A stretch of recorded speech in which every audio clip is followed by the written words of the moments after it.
repeat ते रहंदा आहियूं वार्ड नंबर 3 राति जो 12 बजे जे टाइम ते नाने कलोड़े जो पुटु जवाद अली असांजे घर आयो आहे शराब पी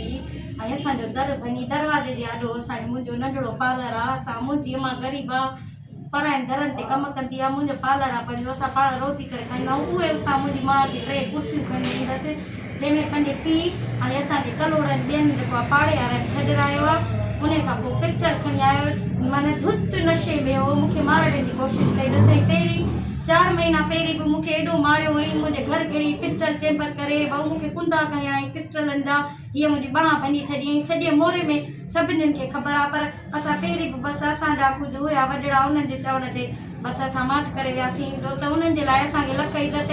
उन्हनि असांजूं ॾाढियूं दाऊं वरनायूं उन ॾाढियूं असांजूं उन्हनि दायूं वरनायूं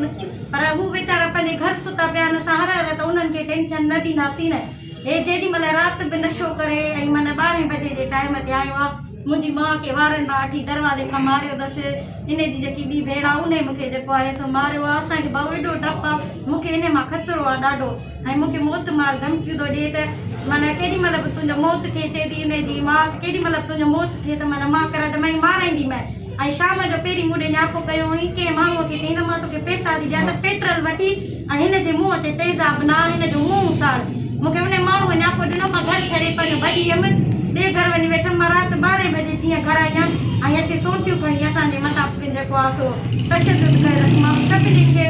DSP खे मोड़ो खे लंजा साहब खे अपील कयां त असांजी हिननि ॾाढनि मां जान छॾायो मां वाऊं थी ॿधावत असांजी हिननि मां जान छॾायो नाने मां ऐं नाने कलोड़े जे पुट मां असांजी केरु बि तव्हां नथो वञाए असां जंहिंखे चवंदा उहे वीचारा अचनि था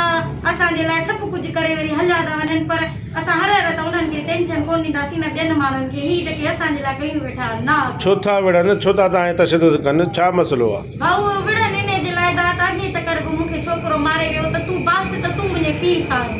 हाणे हुनजे पीउ जी उमिरि मुंहिंजी ॾिसो उन 10 क़ुरान खया आहिनि त मुंहिंजी धीउ आहे मुंहिंजी धीउ आहे मूंखां क़ुरान खणायो असांजा फ़ैसिला थिया हर शइ थी क़ुरान खयासीं असां हर ॻाल्हियूं ते कंदे बि असांखे घिटीअ मां न लंघनि ॾियनि माना डेली न्यापो तोखे मारींदासीं तोखे मारींदासीं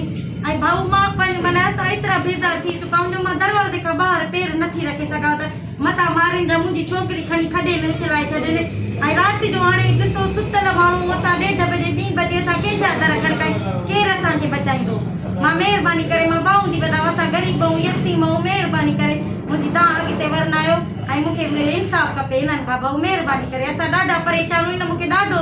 परेशान कयो आहे हिन मूंखे एॾो परेशान कयो आहे जो मां पंहिंजे घर में नथी रही सघां मां तव्हांखे हथ थी ॿधां ॿाहूं थी ॿधां महिरबानी करे क़ुरान जे मुसाफ़े मुंहिंजे हिन छोकिरे मां जान छॾायो ऐं हिन जे पीउ मां मुंहिंजी जान छॾायो मुंहिंजो जेको आहे सन जो न आहे न को मुंहिंजे बाप जो आहे मूंखे क़ुरान खे मञी मुंहिंजी जान छॾाए मुंहिंजी पंहिंजी पसंदि जी शादी आहे मुंहिंजो घर वारो मूंसां गॾु आयो आहे इहा मुंहिंजी न्याणी आहे मुंहिंजे हथ सां चाचे नाले शादी कराई आहे रोज़ मुंहिंजे मथां इहो इल्ज़ाम रोज़ मुंहिंजे मथां इहो इल्ज़ाम माना हरू भरू हुननि जे घर में का ॻाल्हि थी थिए त बची मूंखे था मारनि हिननि जे घर में हेतिरो ज़रो थो थिए त बची मूंखे था मारनि हाणे असांखे राति थो चए त भला तव्हां लॾे वञो हाणे असां केॾी ग़रीब लॾे वञूं केॾी असां पंहिंजो घर छॾे असांखे त एतिरी औकात न आहे जो असां किथे मसवाड़ ते रही सघूं असां छा कयूं भाऊ मां मजबूर थी हिते अञा न त मां इहो क़दम न खणां असांजनि जी बि इज़त आहे पर मां ॿाहूं थी ॿुधायांव त मुंहिंजी इन मां जान छॾायो